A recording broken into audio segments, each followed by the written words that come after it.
গণ অভ্যুত্থানে নেতৃত্ব দেয়া তরুণদের রাজনৈতিক দলের আত্মপ্রকাশ ঘটেছে। শুক্রবার ২৮ ফেব্রুয়ারি নাহিদ ইসলামকে আহ্বায়ক করে আনুষ্ঠানিক যাত্রা করে তরুণদের রাজনৈতিক দল জাতীয় নাগরিক পার্টি এনসিপি।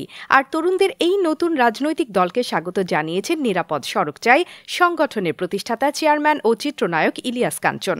এই অভিনেতা দলটিকে অভিনন্দন জানিয়ে বলেন, নতুন রাজনৈতিক দল আত্মপ্রকাশ করেছে জেনে অভিনন্দন ও স্বাগত জানায় তাদের। আমি বিশ্বাস করি বৈষম্য বিরোধী চেতনায় উদ্বুদ্ধ তরুণদের নেতৃত্বের হাতে এই নতুন রাজনীতির প্রতি মানুষের প্রত্যাশা অপরিসীম। সবার মঙ্গল কামনা করছি এবং একই সঙ্গে আশা করছি এই নতুন রাজনৈতিক দল মানুষের আশা আকাঙ্ক্ষার প্রতিফলন ঘটাবে। গতানুগতিক রাজনীতির বাইরে তারা জনগণের কল্যাণে কাজ করবে।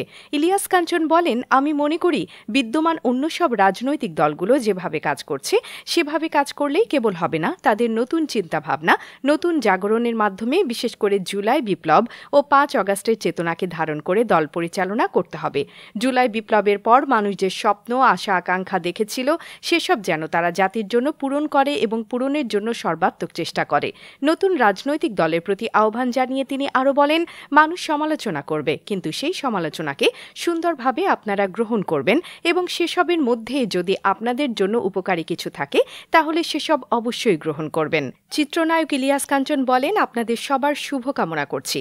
আপনাদের দল অগ্রগতি লাভ করুক। কেবল ক্ষমতায় যেতে হবে বিষয়টি তা নয়, ক্ষমতার বাইরে থেকেও অনেক কিছু করা যায়। এজন্য দলের কাজ হলো সব সময় মানুষের কথা চিন্তা করা ও তারা কি চায় সেসব প্রাধান্য দেয়া। আশা করি আপনারা এসব কথা ভেবে দল পরিচালিত করবেন। মুক্তি টিভি নিউজ ডেস্ক। আপনারা দেখছেন আমেরিকা থেকে সম্প্রচারিত মুক্তি টিভি।